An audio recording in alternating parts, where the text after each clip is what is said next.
Welcome everyone to the October 27th V3 implementation call. We appreciate you taking time out of your day to be with us today. These meetings are recorded, so if you miss a meeting or need to share a portion of a meeting with somebody else on your team, they are loaded on our NHTSA website and also on our YouTube channel. It usually takes a day or two before those are posted, but then they are up there for anybody to review or to share as needed. We do consider the V3 implementation calls conversation, and we really appreciate your input and feedback and suggestions. So please be ready to unmute yourself or to use the chat feature if you have questions, comments, feedback on any of the topics that we'll discuss today. There's also an opportunity at the end of the call in open forum. If you have a question or comment that you'd like to bring before this impressive group of experts, we'd love to have you bring that up at the end of the call as well. We put up the agenda so we're all on the same page. First up on our agenda is Laurel. Laurel, would you give a quick update on maintenance? Actually, I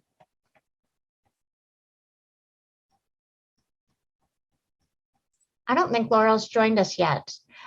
If I remember correctly, and Clay, please correct me if I'm wrong, I don't think there's actually any maintenance this month.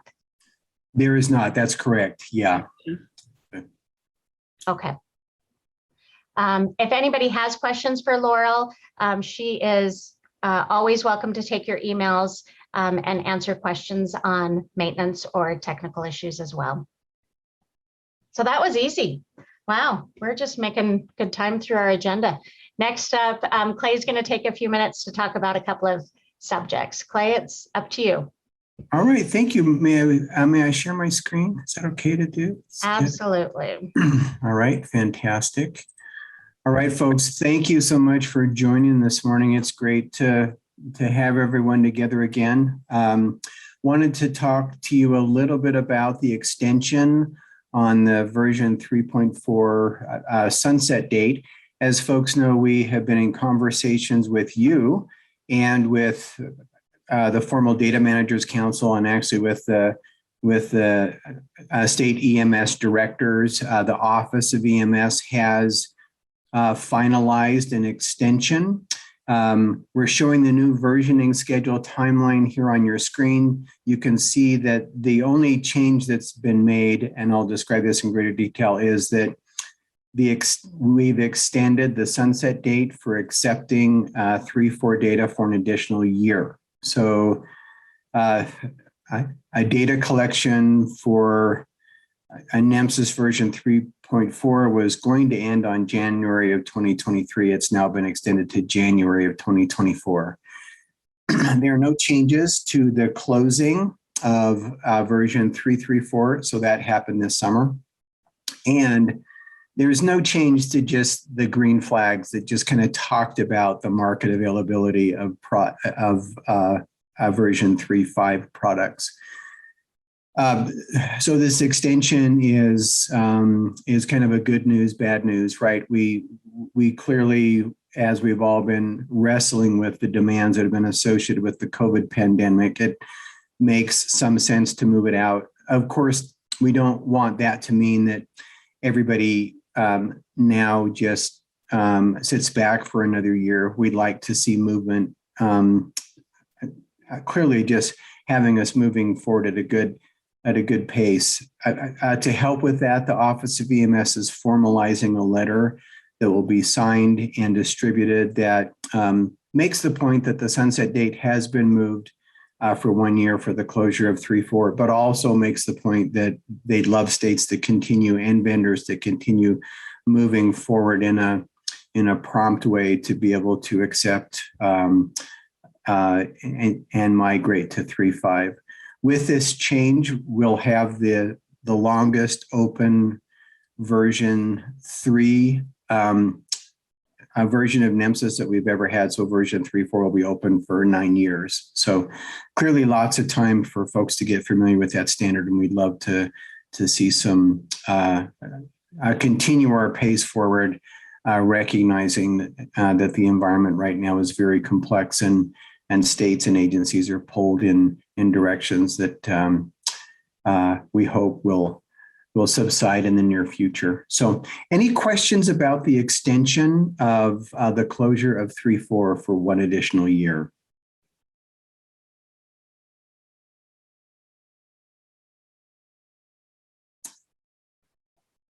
Okay, with this announcement, we will get all of the documentation on our website. Chris, I'm hoping this is okay. I know you're incredibly busy, but hoping that at least for the easily accessed versions of the timeline, that those will be changed with this update this week. We're sending a final draft to Dr. Kramer to sign that letter with a formal documentation of this extension. That will be given to him this week. So hopefully we'll have that formal letter to also post on the website, and you'll be able to distribute to your stakeholders, hopefully next week. So with that, Julianne, I'll turn it back to you.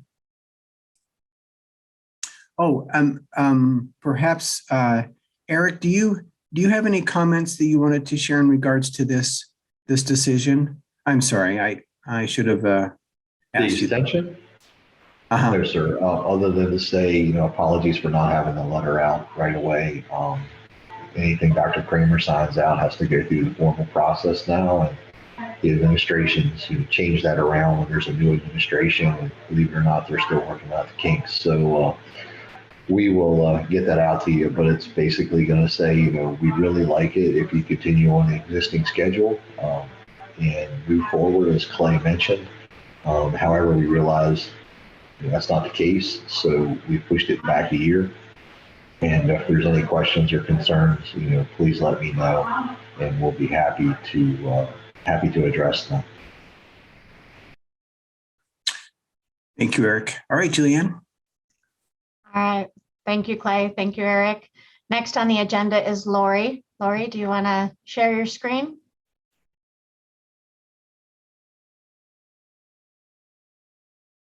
That looks good. Let me unmute. There we go.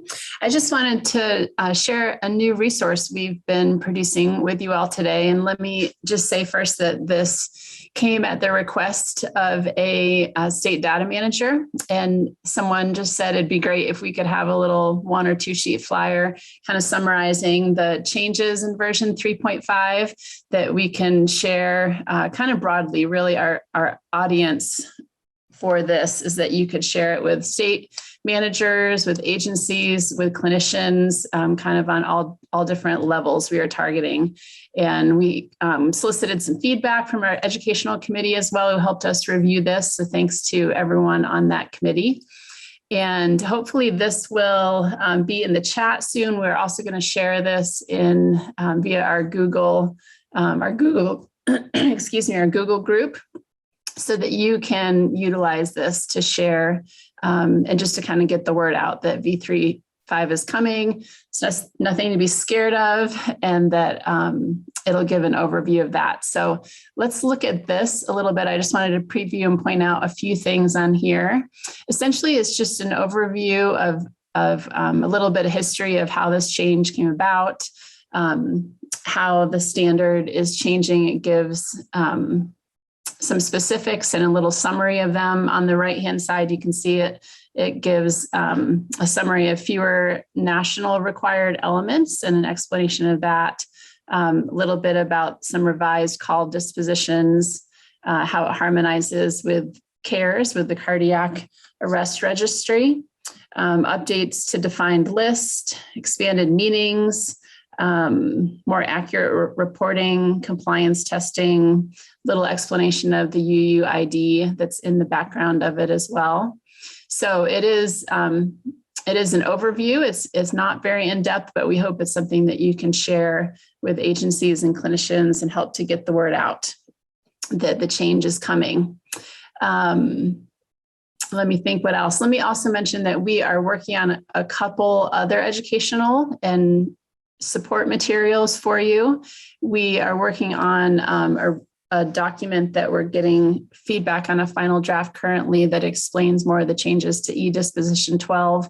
We heard from a lot of you that it would be helpful to have some resources around that. We're also working with Prodigy on some video and educational resources that'll talk more in depth about the changes in 3.5, as well as just the importance of good documentation. And those resources will be free for you to access and share. And clinicians can also get continuing education credits from watching those videos and participating in those courses. So thank you for everyone who participated and gave input in creating this flyer, and be looking for it coming your way to share soon. Any questions on that?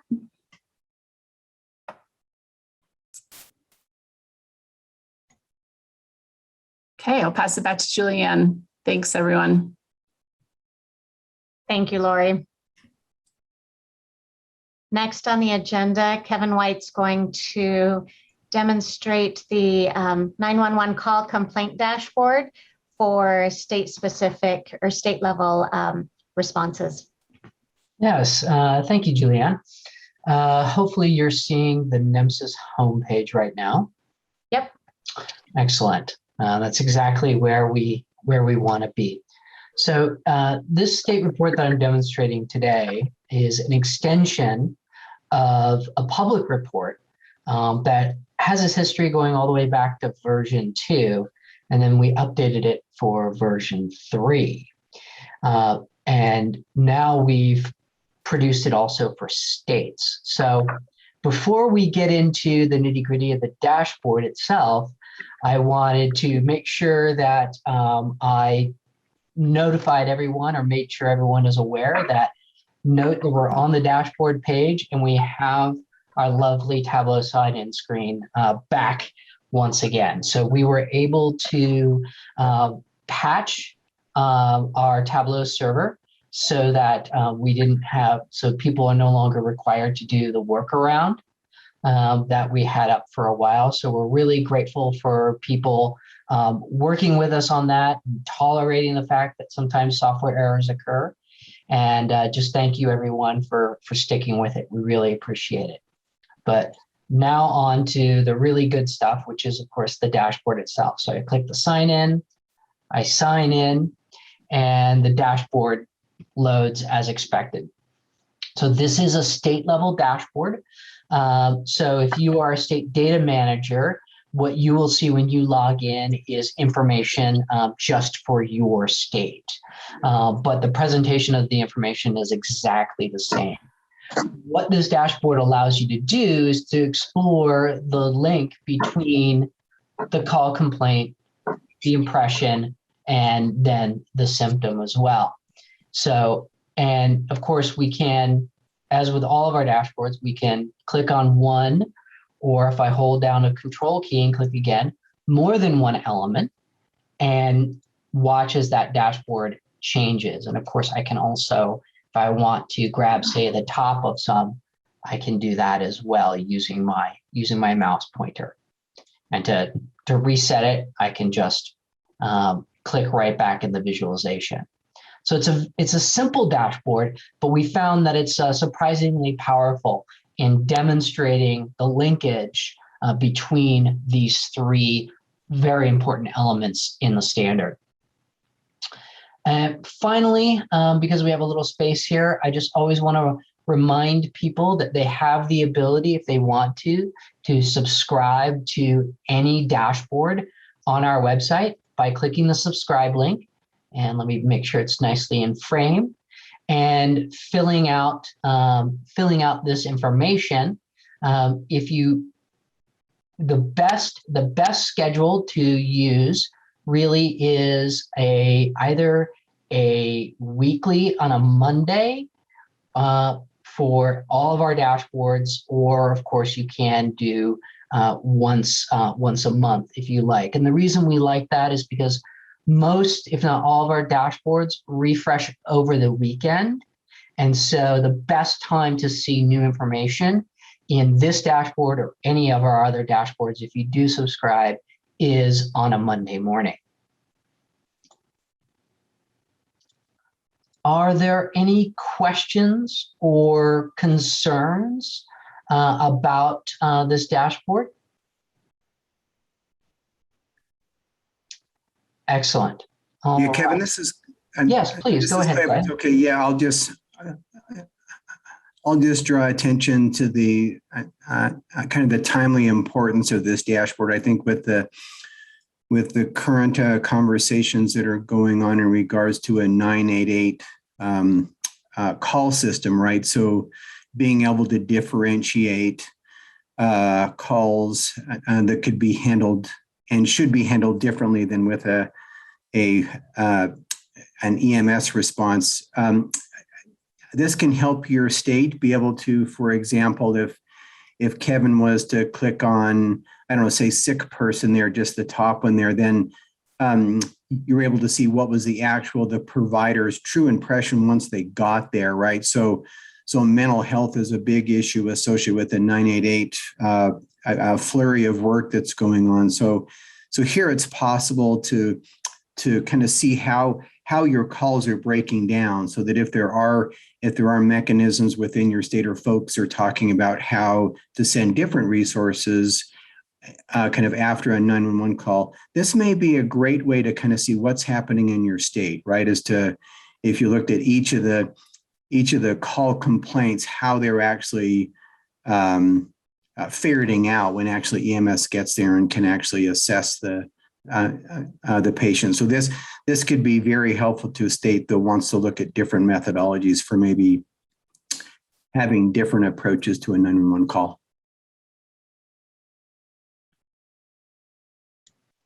Outstanding. Thank you for that. Thank you for that additional information, Clay. All right. Seeing no. Yeah, go ahead. Karen, do you want to also just briefly mention, or would you hover over FIT NOS, which is at your 1.1% in provider impression?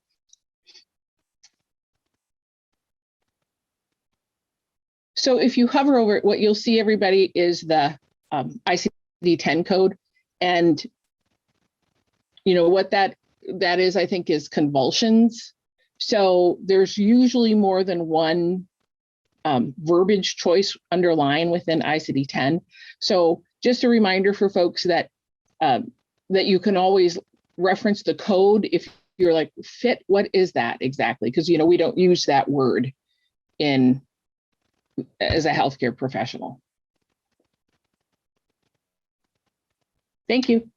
Yeah, thank you for that additional detail, Karen. I'm sure that was really helpful. All right, over to you, Julianne. Thank you very much. Thanks, Kevin. Yeah, some of the descriptive words need to have some adjustment. Jay brought up asthenia as well, and that's a clinical term, that's for sure. So good feedback on those for both of those EMS descriptions. And if there are others that you guys notice, please let us know, and we will address those. Next on the agenda, Eric, do you have anything from the Office of EMS that you would like to share or talk about?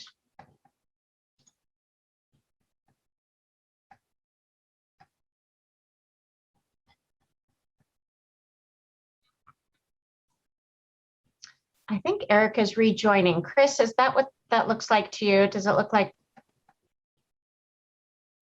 Yeah, Julianne, I've got a couple of topics just really quickly that I could cover here that may be helpful while Eric gets back on. Is that okay? Yes, absolutely. All right, so Brian Hodges asked a great question about extending the sunset date for 3.4. His question is, does the 3.4 extension affect when NEMSIS will be able to start accepting 3.5 data from states? I think the answer is no, but wanted to be sure. Yeah, thanks for asking, Brian. And the answer is no. We can accept version 3.5 data now. And so that will continue to be the case, and we'll, as states roll on to 3.5, we'll be able to accommodate them. So yeah, thanks for that question. Another topic I just wanted to cover real quickly, Julianne, if that's okay, was we've been doing a fair amount of work with you all about looking at submission lag, right? Associated with the COVID pandemic has been the idea, wow, that NHTSA could be incredibly valuable in regards to surveillance. And actually, there will be some incredibly important information coming down the pike in the next couple of weeks, probably in regards to some federal interest in using EMS data for that very purpose. Related to that, we have been working with you trying to understand this idea of submission lag, right? So right now, as I'm sure you've heard me say, here on average at the NHTSA TAC, we have about 75% of the records that occur on any given day and about 2 weeks after that date. And we've outlined with you your current policies or recommendations to your EMS agencies as to how quickly to return records. And we've been working with vendors, kind of describing or understanding their process and whether or not they're holding onto records for a period before it ends up in a national repository. All that's been great work. And so we appreciate everything that's happened there. That information has been reviewed by the Office of EMS, and there was a request by state data managers that were saying things like, yeah, we have an outdated policy regarding when records should be submitted, and we'd like to update that. And it would be great if we had a letter from the Office of EMS just indicating what they would expect to have happen, what they would suggest that be set to. That letter is also close to being formalized and signed by Dr. Kramer. It will indicate that the Office of EMS is requesting that states work towards a submission lag of no more than 24 hours. And so that's in the works as well, and will be coming down the pike and will probably also be helpful to states. Now, clearly, there's many complexities associated with this idea of submission lag up to the national repository. We'll have time to work through those. This will just be another kind of product we have in the pipeline as you're having conversations within your states or with your stakeholders or customers, vendors, about what to set kind of the submission process at, right? So it's just another tool with a recommendation, and we'll continue to work with you about all the technical pieces associated with kind of improving our submission lag. So I'll stop there and ask if there's any questions related to that letter that will be coming from the Office of EMS.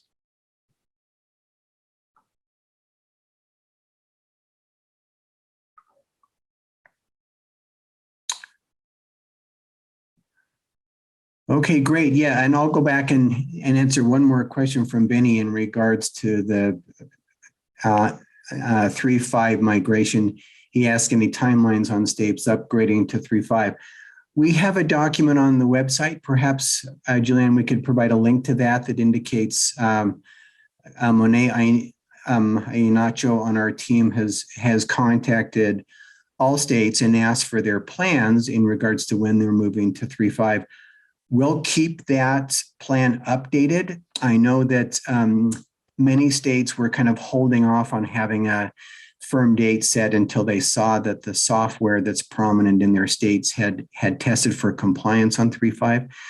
There's been a lot of movement in states testing for compliance, and so you may want to visit the NHTSA website just to look and see where we stand with that. But we'll continue to update that list and make that available for you to be able to view. So it has timelines both on the vendor side and on the NHTSA or on the state side. So we don't have that chicken before the egg question always in front of us. So yeah, thank you for the question, Benny. Monet, do you want to take a second and just show where that's located on the website?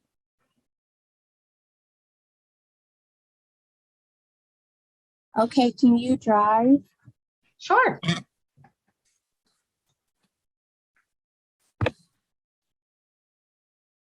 Using EMS data, I believe it's where it's located.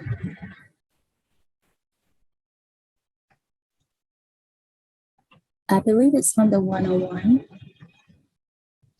On the 101? Yes, stay there, right there, right there, Okay. top wing.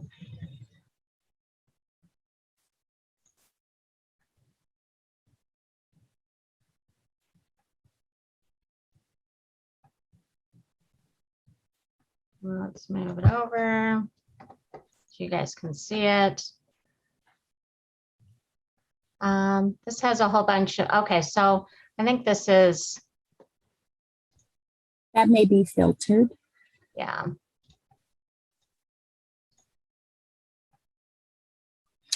Yeah, the filter's on column B. You may want to, Yeah.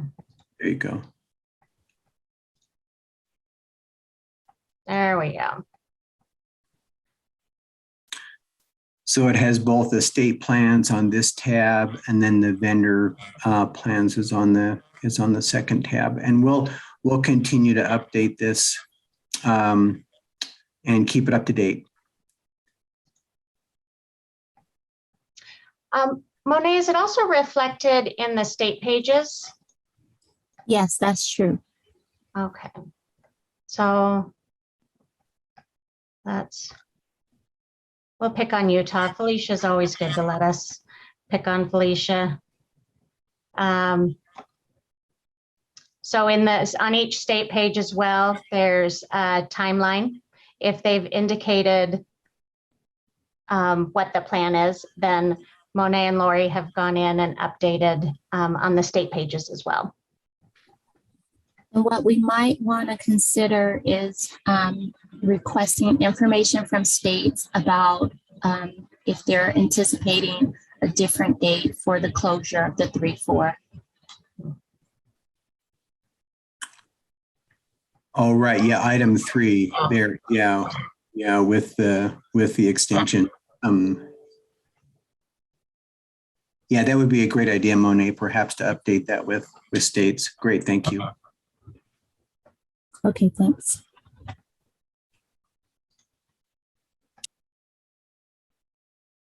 Anything else, Clay?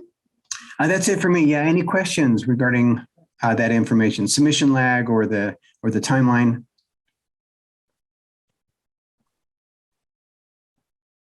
All right. All right, thank you. Thank you, Felicia, for letting us show Utah plans there really quick.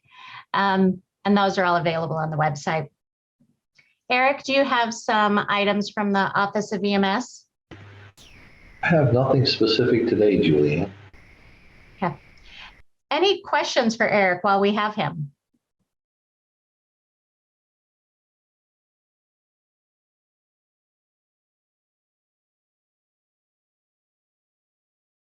Are there any topics or issues for open forum that anyone would like to bring up at this time?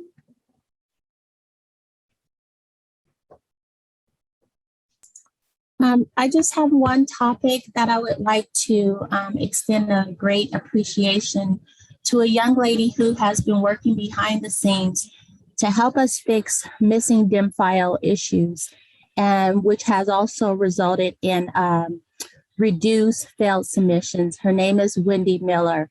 And right now she's a gem because she's really taken the bull by the horn and helping us to get this issue resolved. So thank you so much.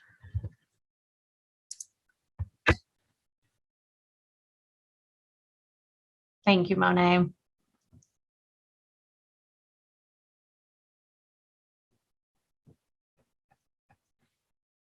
Peter has a question in the chat. Is there a guide for things that are required when custom elements are created? I believe there is a custom elements guide.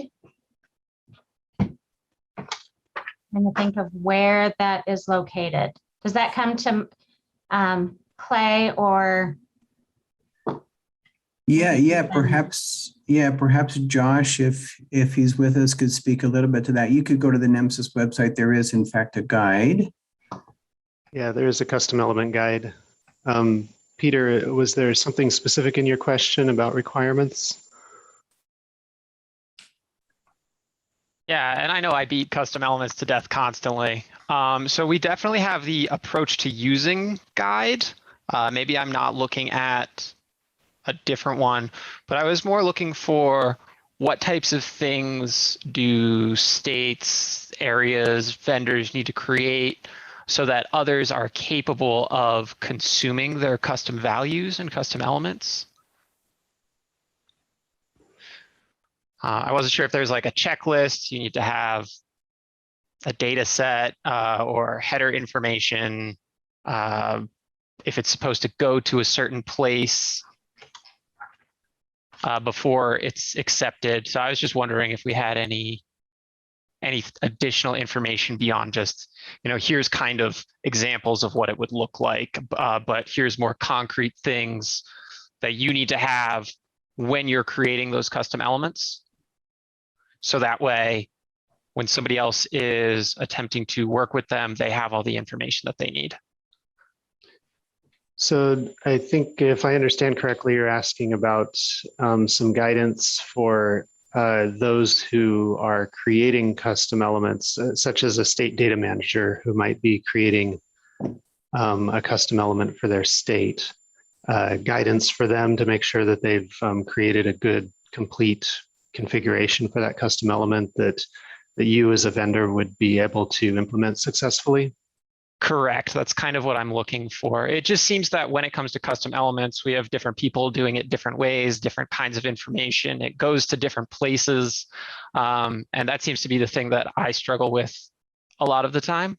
So I was wondering if there was a guide to, here's how to do it. Give us this information. It goes here. People pick it up. That way, as we're rolling those out, we're all on the same page and nothing gets missed. Okay, yeah.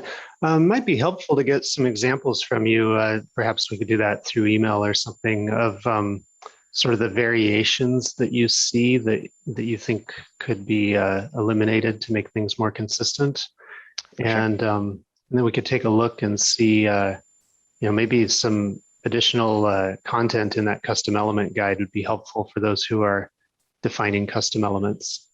This is Samantha with ESO. I would second that request and would be more than happy as well to contribute to that discussion. Okay, good. Yeah, that'd be great to get some examples from you as well of areas, situations you've seen where there was kind of variation or variety that wasn't really necessary that we can maybe give people some guidance on. Yeah, so I'll follow up with you a little bit later, Josh, and I'll make sure I put Samantha on that. And then we can kind of start a little brainstorm session on what we see. If anybody else wants to join, just let me know and I'll add you to the email. Yeah, that sounds good to me. Clay, anything you would add? Yeah, no, this is a great conversation. Thank you for bringing it up, Peter. This has kind of been sitting in the back of our minds too, right? I think the technical guide we have for custom elements is quite technical, and I don't know when that was written. We had actually kind of thought through the idea that at the state level, custom elements would be being developed, right? And their variety is all over the map. So this is a great idea, and this may make for another great white paper or an extension on the current one. Karen's pointing out that the link seems to be broken on this link to the white paper associated with custom elements, and so we'll check on that. Yeah, thank you. Great idea. Yeah, and in the meantime, head over to the technical resources menu and guides and usage. And hey, it's Peter, linked this correctly is there. Kelly with the image trend. Could you include me on that? I'd like to be included in that discussion as well. Absolutely. Thank you. Okay, so Peter, Kelly, and Samantha, right? Super. Great. Yeah. And yeah, great thought, Peter. Thank you for bringing that up. Of course. This is Anne. I have a question. I accidentally direct messaged it to the last person that replied, and I don't want to type it out again, but this just got me thinking too. I don't know if this is something NHTSA would even want to take on or how it would work, but a lot of states have custom elements. Some of them are used by many states. Some of them are just used by one state. Some of it may be the communications from the states, and I get that, but is there a way to find out if it's in the NHTSA's custom element data dictionary? So if the state has put it in there, is there a way that it can be tracked which vendors have them built and ready? Even when a state asks the vendors to build something, they may not all build it at that time if a client hasn't requested it or whatever, and it's usually a little too late when we find out something's not available because it takes so many months to get it built. And for a state, if you don't have all your vendors can report something, it becomes a lot less useful. Does that make sense? Just like a tracking. Yeah. I don't know. Yeah, I think, Anne. So Julianne, can you go to the custom element library? Yeah, that's a good thought. Yeah, and I will let this load, right? But when they come up for some state, I think what you're asking, Ann, is if we could indicate somewhere in here what vendors have implemented these specific custom elements. Yeah, and I mean, my idea also comes from when I get asked by my director, oh, can we track this? My answer is always like either yes or no, or yes, but we'd have to add a custom value, or yes, but we'd have to add a custom element. And that always means getting the vendors to build it. And I realize that has its own issues, getting a different stuff built that maybe takes a lot of time, but it'd be helpful to know if there's something out there that like California has put on and all of the vendors that we use happen to have it available. It's a little bit of an easier pathway to go down when we make a decision. Does that, yeah, we have some custom ones that I think all the vendors did build, but it was one of those things too where I kept track of it, but every once in a while I'll find somebody that didn't build it, and it's, you know, they say it's going to be 6 months or a year because of their V3.5 transition before they can get it done, and agencies are out of compliance by that point. So I don't know. I don't know if it's something NHTSA could track, but it might be helpful to kind of know what's out there. Of the one, if it puts the, you know, the states would have to post it in that custom data dictionary. So if it's not there, but if it's there, who has it available? I don't know if vendors want to chime in on how easy that is to manage, but.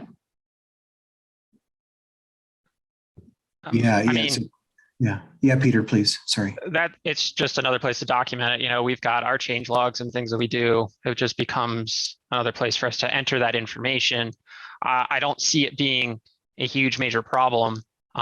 We just make it part of our workflow when we're building these things, and when we release them, we make sure that we add it to the custom element library or wherever it may go.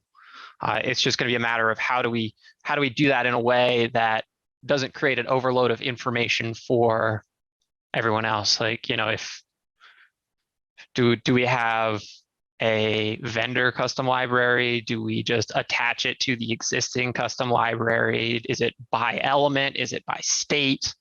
So it's kind of that would be a question of what kind of stuff do you want to see, and what's the best way to do it so that way everybody has the information that they need at their fingertips. I mean, in my head, how it would be is when you click on a custom element like Clay just showed within the data dictionary, the custom national data dictionary, it would say, you know, what vendors have it available, maybe by vendor, like, do you have this element available? Yes, no. If not, do you plan on creating it in your next, you know, your roadmap or whatever, and estimate date of completion. And I mean, if vendors say, no, we're not going to build it, and there's no other answers, that's fine too. At least the state then kind of knows, all right, if I have to have this project and it's got to go online, I've got to contact these two vendors and see if we can get them on board. Yeah, so Julianne, go back to Arizona if you would.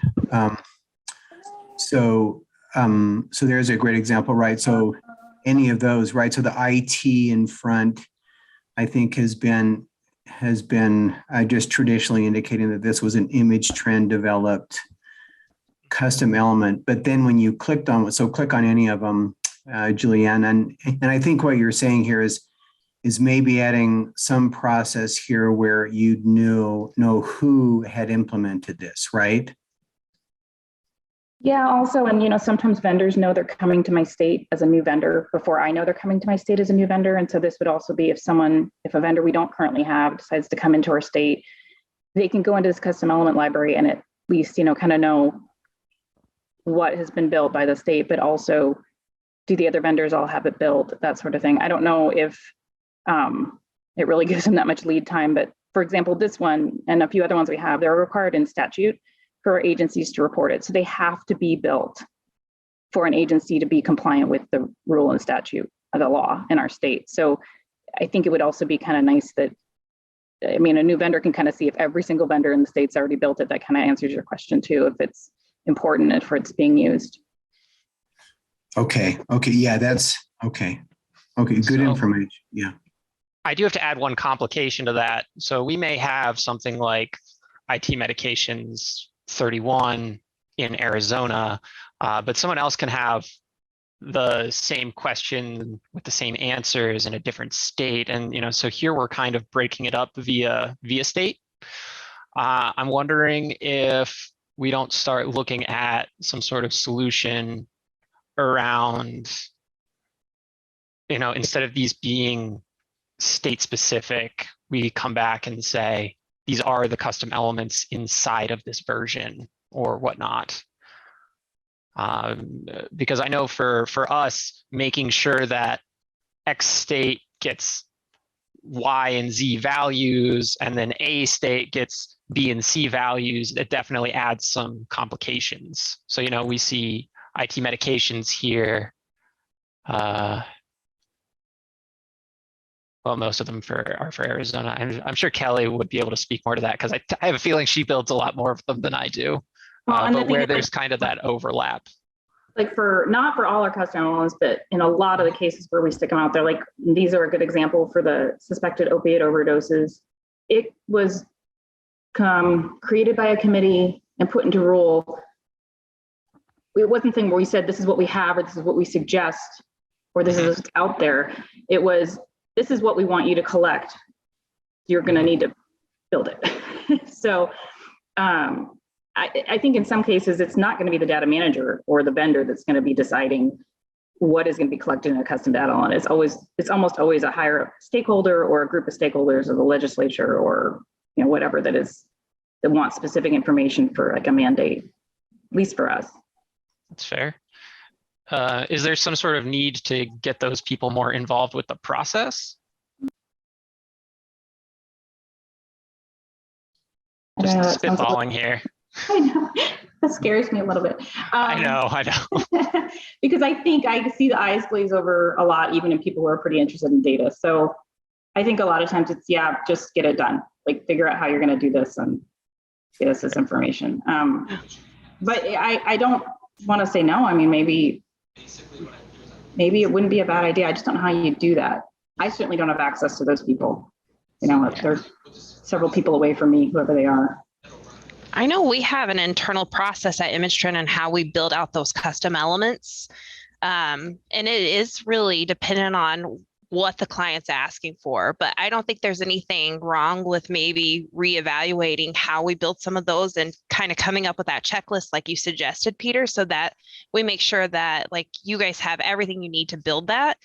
I don't think there's anything wrong with that, and just making sure that we are providing you everything you need for those custom elements. So I think it's a really good conversation and probably does need to happen. So. Okay, so let's start with there, just internally, see what the 5 of us can come up with. Like I said, if anybody else is interested, and then we can come back to the group in 2 weeks and kind of talk about what we've been discussing. I like that. I think that's a really good place to start for sure. Okay, awesome. Just want to this seems like it's going to be entirely self-reported, and kind of raise that as a caution. Historically, it hasn't worked so well for we're basically talking about compliance in a state here, I guess, and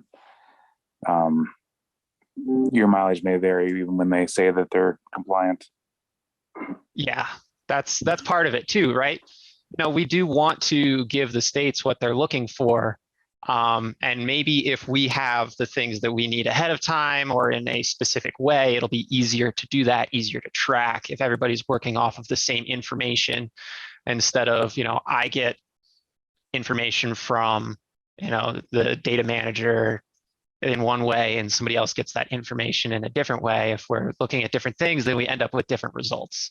And what I'm trying to do is I'm trying to cut back on the number of times that we all have to go back and kind of change stuff. So that way we're always coming up with the same results if possible. I think it's a good idea too, because when we did have to get these elements built, I remember not really knowing what even our vendor needed, but even especially the other vendors, when I asked the other vendors to build it, so someone said, okay, put it in the custom element dictionary, which I did. But then, so I think someone else mentioned, what would be helpful is an example XML.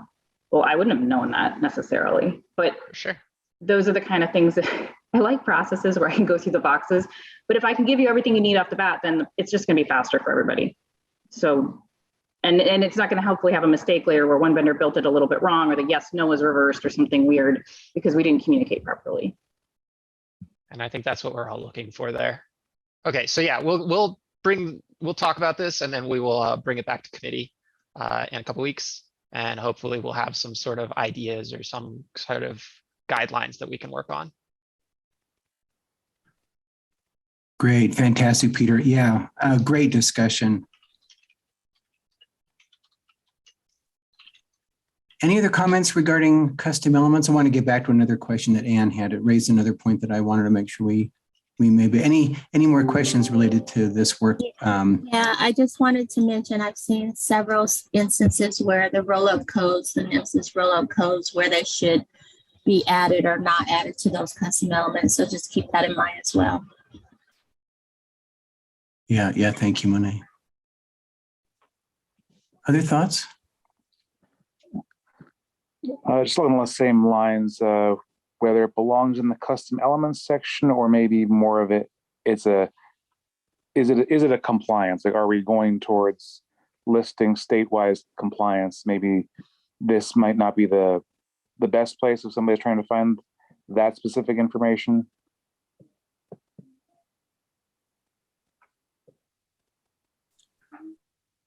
Okay, David, I think I understood what you said. Could you just share a couple more sentences on that? Just so if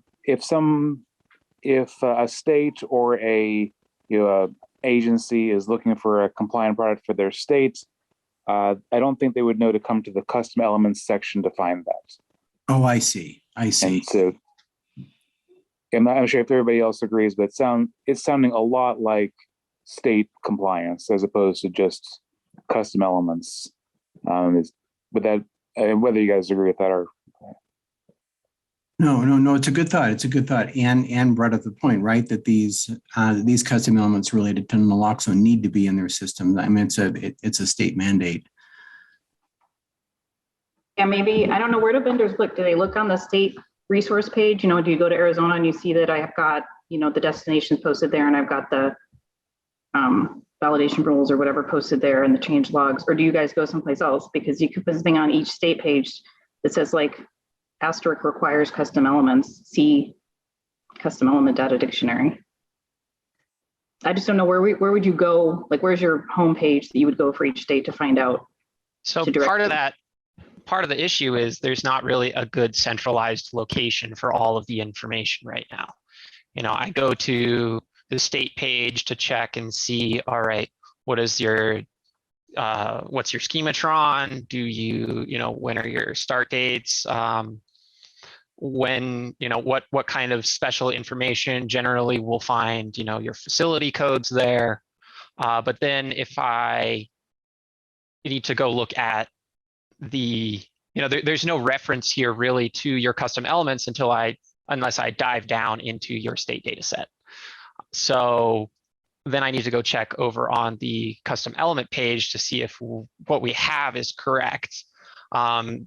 I also have a tendency to use the resources. So there's the Git repository. We like to track that. So one of the issues is if you update your additional implementation tools, but those don't make it to the Git repository, then I have no idea that some of these things have been updated. So that that's additional implementation tools section is auto-generated from the Git repository. So that's always in sync. okay. I don't remember what I was seeing then. Well, that wasn't, there was something that wasn't linked to the Git repository, but it's caused some issues where something got updated in one place and I wasn't totally aware of it, and it caused me issues down the line. So if everything goes to the Git repository, maybe we just start tracking the Git repository, or we find a good way to do that. And I would hate to for all of us to invent our own wheel. But you know, if that's the kind of thing that we need to do, then that's what we need to do.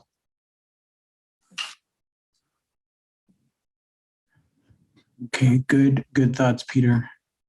Yeah, thanks. That also is helpful for us, right? Your recommendations based on the group of folks that have said they'd help with that will be incredibly helpful. But maybe also we need to think a little bit more about how we're providing these tools back to the vendors in a way that is clear. Okay. Good. Any other thoughts regarding custom elements? Great topic. Thank you for that. I want to get back just real quickly to a question that Anne asked in the chat. Will there be resources for mapping e-disposition 12 to 3.5? Yeah, that's in the works right now. Lauri and Ben have been working very hard on that. And we have something that we're almost ready to provide out, like the piece that Lauri presented today. That's close. So that's coming. The other part of her question is also good for us just to hit on real quickly in regards to ET3, and will it include ET3 values to e-disposition 12 and how that would map back to yes, but that brings up the larger issue too, that ET3 is of course working very hard to prepare for 3.5, and Josh and the NHTSA staff has been working really hard with the ET3 to update all of their tools and their mappings for 3.5. That work is like 95% done. So that probably will be available next week on the website. All of that mapping. So e-disposition 12, but all other kind of ET3 scenarios, other elements that are involved will be included in that documentation. So Anne, the answer to both questions is yes, right? And there should be products for both of those in about a week. Yeah, you're welcome, Anne. Sorry, Clay, do you know if ET3 will be providing a new participant list for 2022 anytime soon? Oh, that's yeah. They haven't talked about that at all. I'll take that as a request for us, Kelly, and we meet with them this coming Monday, so I'll ask them about a participant list for 2022. Could you also put on their mind so like currently we're sitting, I think off the top of my head, it's like 2009 February to like March 2020. So I would imagine for the 2022 participants, we'd probably send 21 data. Could we clarify if they're wanting that legacy data as well going forward? Okay, you bet. Okay, thank you. This is Josh. Maybe we can have the ET3 team address that on the next call. My understanding is that no new participants are being added. They were all recruited at the beginning of the project. And so at this point, we could have participants who have dropped, but shouldn't have any being added. So maybe the ET3 team can confirm that for us. And then, of course, that makes it a moot question about the the back, the baseline data, because everyone started, together, so to speak. Yeah, that would be good to confirm for sure. We've Yeah. had a few clients say that they're wanting to start participating, so I would like some clarification. So thank you for that. Great. Okay. And I know that they'll be on the next call as well because they will want to introduce all the 3.5 materials. So it'll be great to ask them any questions that we have of them probably on the next call as well. Great. Fantastic. Yeah, great. Yeah, great questions. Mark Roberts asked, can ET3 share how many ET3 calls they are receiving from each state? I'm looking for calls and only include ET3 dispositions. Yeah, we've made that request of the ET3 team, and I think they're working on that. They're cleaning the data they're receiving, and they're beginning to go through it. Yeah, frequency counts by agencies for those that legacy data calls as well as ET3 related calls for each of the agencies. That's been a request. So we're kind of waiting to hear back from them on that, Mark. A good question.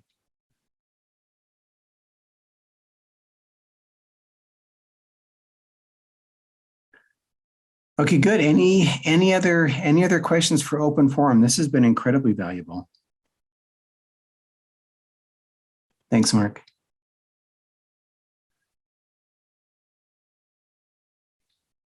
Okay, Julianne, I'll turn it back over to you. Thank you, folks. Thanks, Clay. We do have a training coming up in November on the 2nd.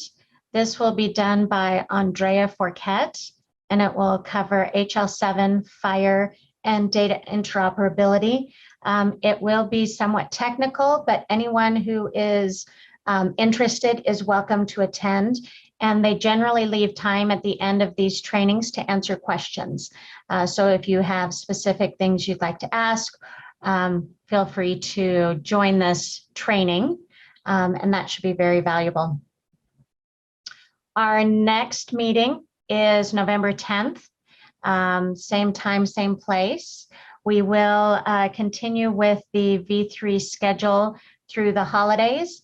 A couple of weeks ago, we sent out a holiday schedule on the Google group, and we'll do that again the beginning of November so that you're aware of closures at the TAC, and also for vendors who are needing to do compliance testing.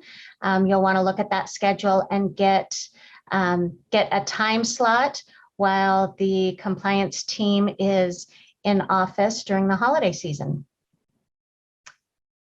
And with that, I think we are done for the day.